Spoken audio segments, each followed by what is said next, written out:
Good morning, good afternoon, good evening, everyone. Thank you for joining us for today's live stream. My name is Tyler. I'm a recruitment officer for the Faculty of Applied Science and Engineering at the University of Toronto. Today I have with me Professor Brian Carney and Steph from Civil Engineering. Just a little housekeeping before we get started. This is a live stream to highlight and showcase the civil engineering program. So please bear in mind that we will not be taking any admissions-based questions on screen. However, my colleague Jessica, who is on the chat, will provide you with contact information so you can connect with us for any admissions-based questions you may have. Additionally, if you have any questions about the program, you're welcome to ask them in the Q&A. Additionally, if you have any admissions questions or just general questions, Jessica can assist you there as well. But without further ado, I think I'm going to ask our panelists to introduce themselves. So Professor Carney, would you like to begin? Certainly, and good morning, everyone. Welcome today. My name is Brian Carney. I'm a professor of civil engineering for almost a third of a century. I've been around for a while. I've earned my gray beard and gray hair. The areas that I work in are mostly to do with water and power systems. I work with hydropower in particular, but I also work in a variety of other contexts of water supply. I'm very interested in anything that has to do with things that touch on human life and the environment, and that's really where civil engineering comes into its fore. Civil engineering is so profoundly about that connection between the way we live as human beings and the way we do engineering, and I love it. I do some work that stretches into other areas, mathematics and policy and related things, but I'm also the Associate Dean of what we call cross-disciplinary programs. So I'm in charge of the minors and certificates, so I may say a word or two about those in a few minutes as well. So welcome this morning. Thank you, Professor Carney. Steph, would you mind introducing yourself? Yeah, so thanks everyone for joining in. I'm super excited to be here. So my name is, Steph, as Tyler mentioned. In U of T terms, I'm a Civ 2TO plus T1 plus PY, which means that I'm a fourth year civil engineering student who completed my first year in Track 1 engineering, which is the general engineering program, which allows students to pick their engineering discipline after completing first year. And I've also completed my 16-month internship with a company called Mattamy Homes as an on-site engineering assistant. And kind of growing on what Professor Carney said, to supplement my engineering degree, I'm enrolled in an environmental minor and 2 certificate programs, including global engineering and a small business innovation and entrepreneur certificate. So yeah, like as a background to kind of as a social side, over the years, I was actively involved in like intramurals on campus. I lived on residence, and one of the biggest clubs that I'm a huge advocate for is Engineers Without Borders, which is a global development club. And I guess to just finish that, sorry, Tyler, just as a fun fact, I absolutely love learning. And I really find that the engineering program allows you to learn, like take what you learn in class and directly apply it to the world around you. So yeah, that's my introduction. Tyler, if I can build on that for just a minute, Of course. it just is so relevant. But I spent my grade 12 year, my last year of high school, where a number of you probably are, living in East Africa.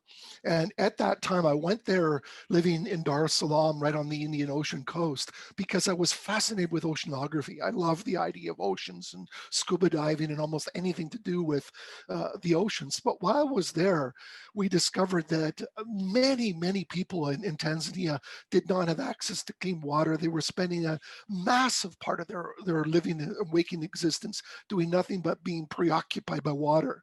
And it's really what made me alive for the first time to the possibilities of engineering. That engineers, I talked to doctors who literally would say that they would do better to close one of the 3 hospitals rather than not have clean water. The clean water is such a vital part of the healthcare system. And there were people that were spending just 80% of their waking existence preoccupied with water. And we take these things for granted, but that's part of an infrastructure network, which is what civil engineering is all about: roads and buildings and bridges and water supply systems and foundations and all these connected things. Actually, Professor Carney, I think that, well, thank you both for your introductions, but I think that's actually an excellent segue into my first question for you, which is, what is civil engineering? And to build off of that even more, what's the difference between civil engineering and architecture, for example? Those are great questions. Engineering, of course, deals with the technical core of what life is all about.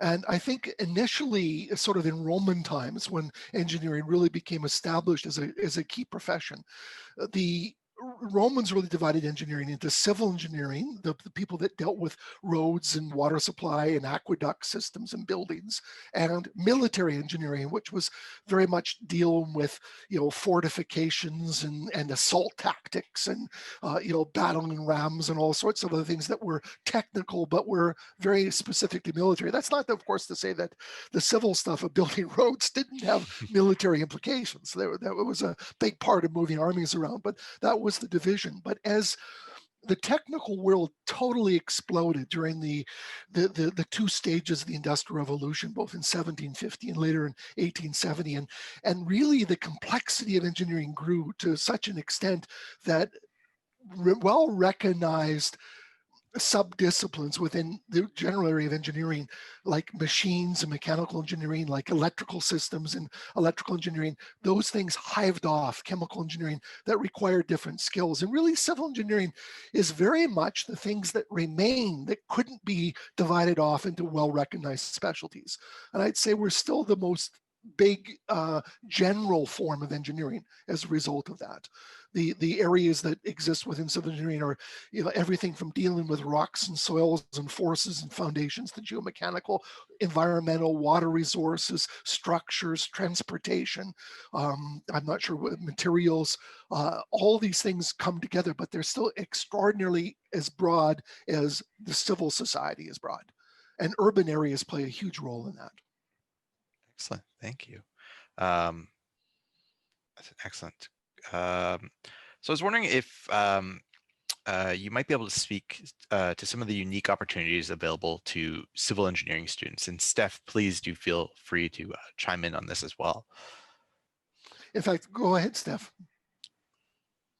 Yeah, I can. Okay, yeah, so some unique opportunities. So overall, for civil engineering, just growing on what Professor Carney said, there's such a diverse range of opportunities available for civil. There's such a broad scope that we're exposed to, from the transportation sector to building science, which was something I didn't even know really existed within civil engineering, which is kind of how the inner workings of a building work, and like the relation to the indoor conditions to the outdoor conditions. And I think that that's a really, really unique opportunity for a student to really cater their degree to what they want to kind of specialize in within the whole field of civil engineering.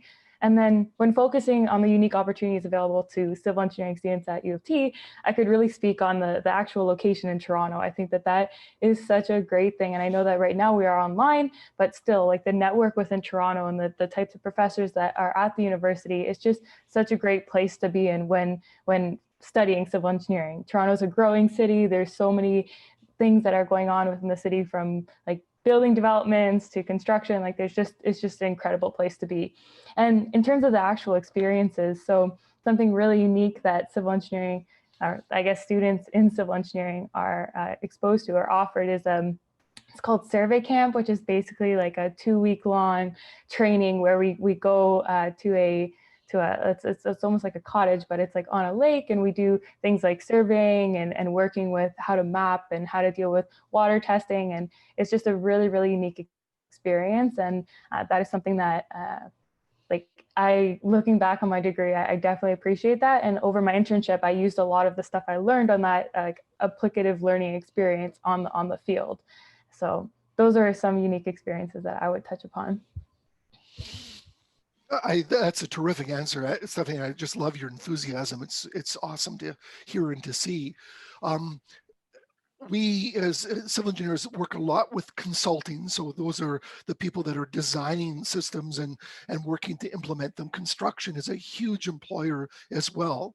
And there's a lot of civil engineers who do very constructive work in various forms of government and conservation authorities and related events as well. So the people who are overseeing the development of new highway structures or new setting aside land for parks and conservation areas. We have a park near us which is just magnificent, and I just extraordinarily thank the people who we're wise enough to set that aside.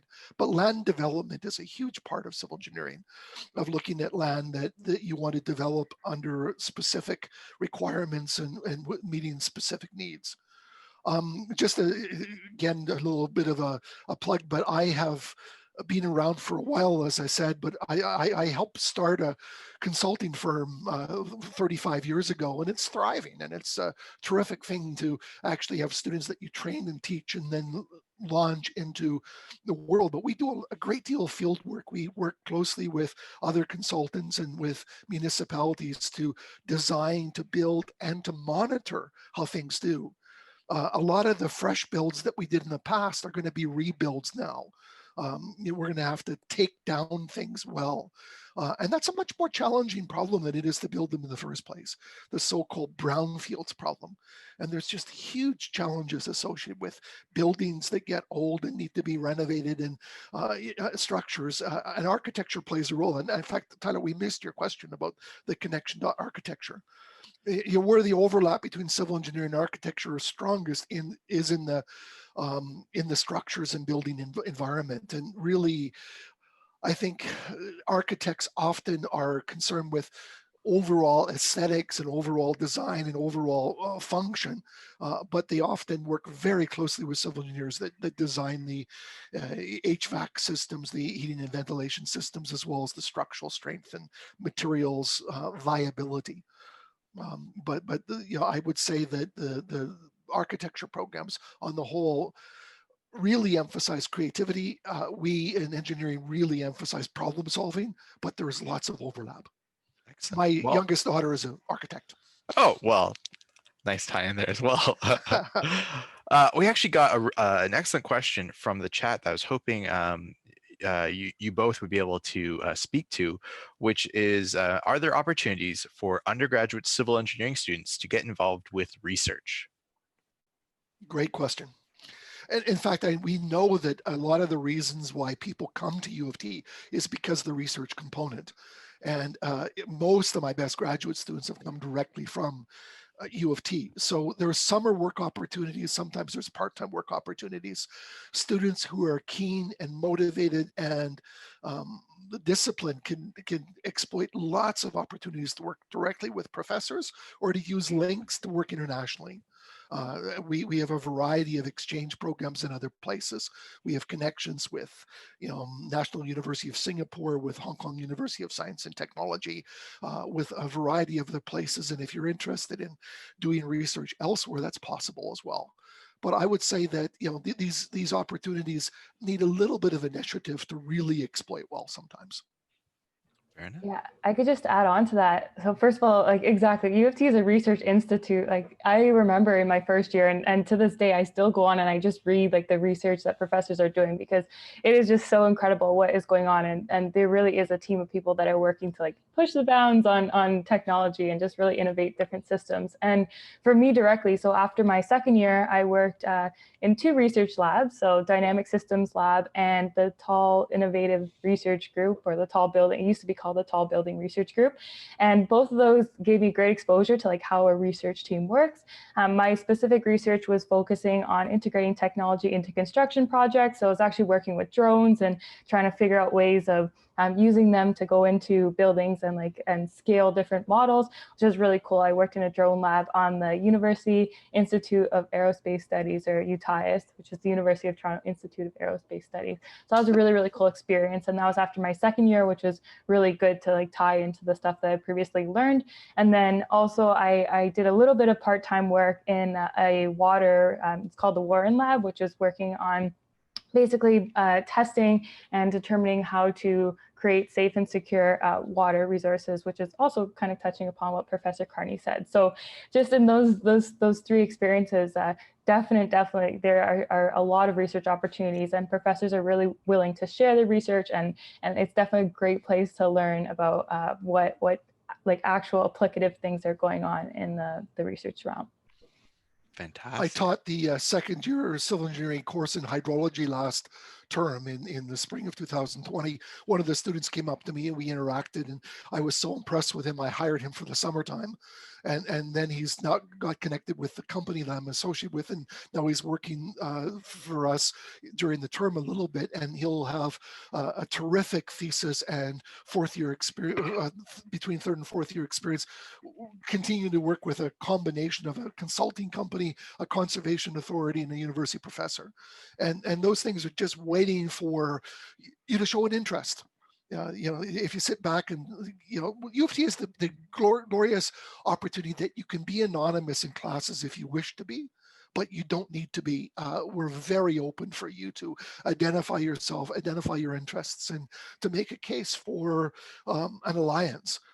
One of the students who did that with me in the past is now a full professor and editor of the most prestigious journal in the hydraulics area, is a Profit University of Science and Technology in Hong Kong. And he just came after me in class and said, "I see you love math too." And that was the beginning of a relationship that's lasted for 30 plus years. Wow. Well, thank you for sharing. I think, Steph, you mentioned something that I was hoping you both might be able to speak a little bit more about, because I know I'm aware of some of these spaces, but I was hoping you might be able to speak to some of the particularly interesting labs and facilities that our civil engineering students have available to them, and some of the interesting projects or assignments that might take place in them, or that you might assign, or you might have completed.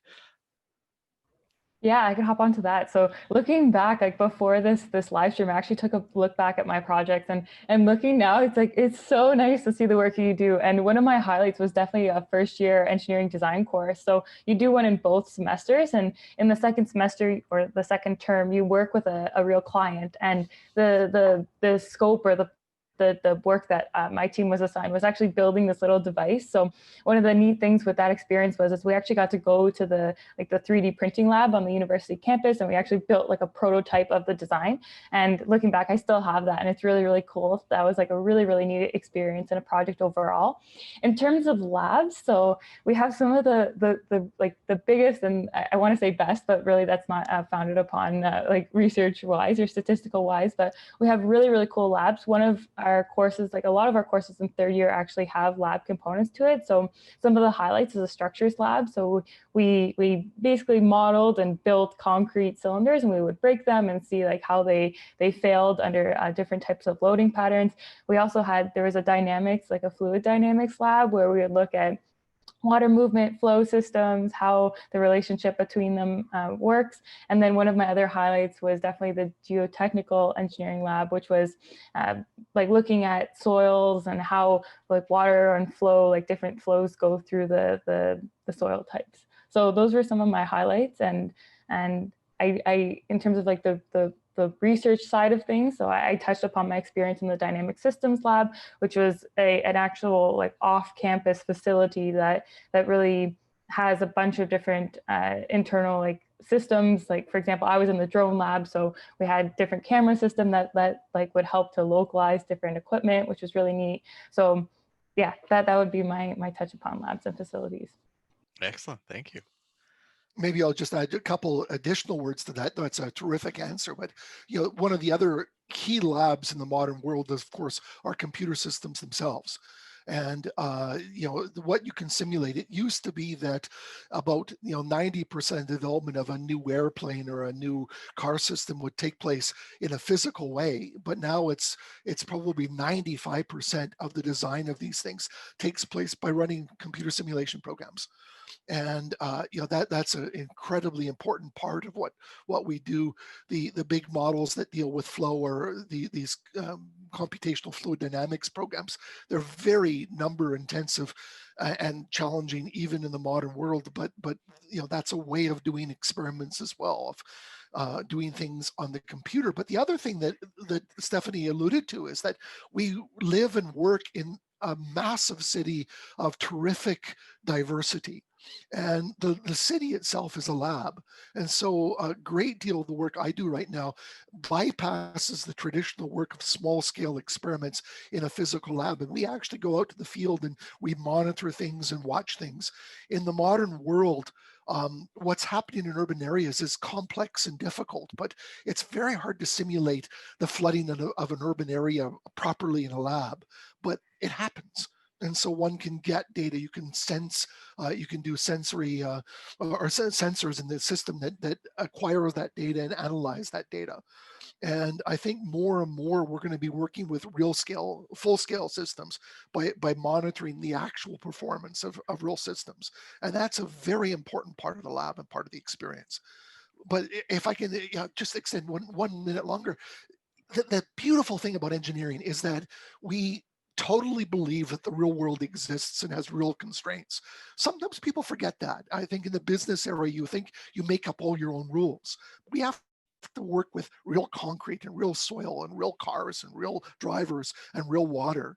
And that means that you're always negotiating between what people want and what the real system can do. And now we've got so many more ways of exploring that relationship than we ever had in the past. It's a terrifically exciting set of opportunities, adding drones and sensors and real-time experimentation of real systems. And this is now worldwide. We can monitor, a hydro station or a pumping station in Montreal almost as easily as we can monitor one down the street. Excellent. I do want to jump on it. That is such a golden answer, because I've noticed even in my 4th year being all online this year, like I'm watching the construction project across the street, or like even seeing like the water systems being like installed in the area. So that is 100% like such a perfectly timed, I think, answer on that, because it is so applicable. Like everything that we learn is so applicable to the world. And I think that that's a really, really awesome thing about civil engineering, is that the lab, like the city itself is a lab, which is great. I think building off of actually the things you learn, I was hoping you might be able to take the opportunity to tell us a little bit about some of the areas of focus. I know Professor Carney, you want to speak a little bit about the miners. We've also got a question about is there about the coding aspect that takes place in civil engineering. So throwing a bunch of questions at you, but yeah, some of the areas of focus, a little bit more about those minors, and if you could also speak about the coding aspect of the curriculum of civil engineering. We have another 2 hours, do we, Tyler? Well, we got about 6, maybe 7, if we can push it. Minutes, I assume. Yes. Let me just jump in. I can't resist talking a little bit about the miners. I sort of described a little bit of the history of engineering as this hiving off of well-defined specialties. But the problem with that is it left all sorts of gaps. It left all sorts of things that are really cutting across those disciplines. And that's really what we've tried to do with the minors. The minors and certificates are recognizing that there's lots of areas of life that cannot be relegated to a particular branch of engineering. And so, for instance, we have an environmental engineering minor, which is certainly relevant to civil engineering, but it's also relevant to mechanical or to electrical engineering or to chemical engineering. Electricals produce all kinds of toxic materials that have to be looked after. So you need a life cycle analysis. Chemical engineering is very concerned about the chemical processes, but we also created an engineering business minor. Far too many people in my past often used to think about their degree as the right to get a job. And that's a very important component. But the other component of a business program is to think that you can create your job, that you have the possibility to design the job that meets a world's need, that's in that incredible space between what the world doesn't have and what you're capable of providing for it. And to create an opportunity. So we created an engineering business minor that about a third of the engineering graduates do. But just to give you a scope of this, we've recently created an artificial intelligence and machine learning, which sort of relates to the coding idea. But we've also created a music minor in conjunction with the faculty of music. We've got we got a minor which allows you to actually do performance music, but a huge part of the music industry is technical too. The processing of files and the microphones and sensors. It's more electrical, but there's a huge component of that that's technical as well. And so these cross-disciplinary programs that include certificates, and we've got over 20 of these programs. And so if you're interested, check out minors at U of T Engineering, and you'll get a whole list of the things that you can do with your electives so that you're more than just a civil engineer. Not that that's anything to be downplayed, but you're have a whole set of additional credentials that you could use either to create your job or to occupy one. Excellent. Thank you. I think we'd be remiss if we didn't touch on the PEY co-op program. And so I was hoping, Steph, I know you just came off of your PEY co-op, so I was hoping you might be able to speak about that briefly, and then also if you who your employer was, and if you know of other employers for the civil engineering students. Yeah, for sure. So the co-op program at U of T is structured in a way where you have the opportunity to do between 12 and 16 months. And so for me, I did a 16-month position, and I was working for Mattamy Homes, which is North America's largest home builder. I was an on-site engineering assistant, so I was working honestly, like combining many different types of civil engineering. So there was a part of my position where I would be looking at the municipal system installation. I'll be working with the structural engineer to make sure that the way we were constructing our building complied with their design requirements. Also had a lot of exposure to different architects, like making sure that their like artistic kind of vision for the project was incorporated on site. So it was a really, really, really good opportunity to kind of combine the different disciplines within civil engineering and apply it directly on the field. In terms of the opportunities, so I had peers that would, like all across North America and actually globally, some of the notable companies like Ellis Dunn, PCL, WSP, RJC is like a large structural engineering firm. So there's really neat opportunities within like the overall like scope of engineering itself. And the internship program, I found it really, really good because I had the opportunity to not only integrate myself within the company, but actually like significantly contribute to a project long term. Because you're dealing with that 16-month duration, you really do have the opportunity. Like you basically become like a full-time worker at the company. So that was something I really enjoyed about the overall internship experience, and feedback from peers as well. They had a very similar experience with respect to that. So really the sky's the limit for, or actually the sky's not the limit for the different types of opportunities that you can have within the internship experience. And I also had peers that would, they were studying civil engineering, but they actually worked for like a bank, or like they did like a very different type of different, or like not within the realm of their discipline, which was really interesting. And like that's what the program allows you to do. It really allows you to kind of find your place and experiment with what you want.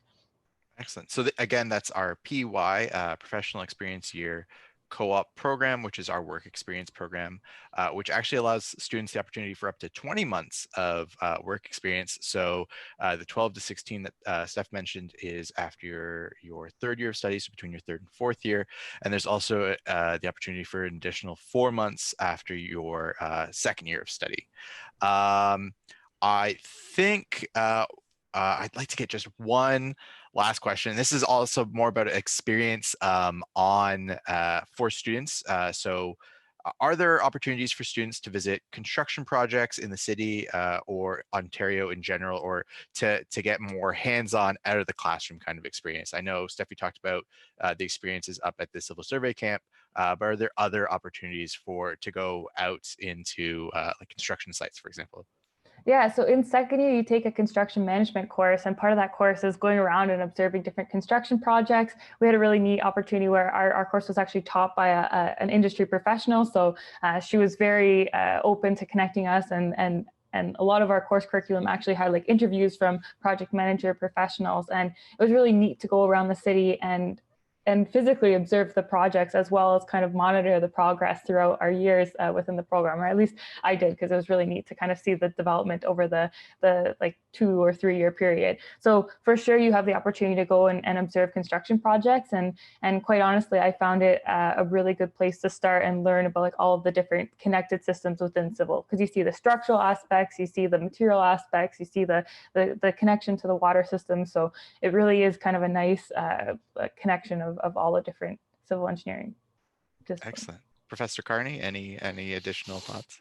I don't know if anybody has heard, but there's this thing called COVID-19, I think it's called, and it's sort of changing life a little bit. And so, one of the things that's really intriguing is of course how the world will look when we finally get through this crazy period. But certainly right now there's just endless constraints, but we're also learning to be a lot more creative. And I think that again, a lot of those tours, we're setting up labs that can be more virtual. I don't think we'll ever have substitutes for dealing with actual matter, but I think we're creating a whole new range of things that we can do as different programs are documented. And I think so many people, my grandkids are really interested in the way water flows and the way the world works. And I just hope that more and more we can leverage a true global experience in terms of what engineering is and what the challenges are, and not one that depends entirely on you getting to every site. Fantastic. Thank you. So I'm aware of the time. Thank you both, Professor Carney and Steph, for your time. Any final thoughts for our attendees this morning before we wrap up? I think in the bottom line, do something that you love. Do it because you can take an interest in it, and your skills and your abilities and your connections just grow. Push yourself out of the comfort zone, but keep learning. Learning is such an important part of the modern world.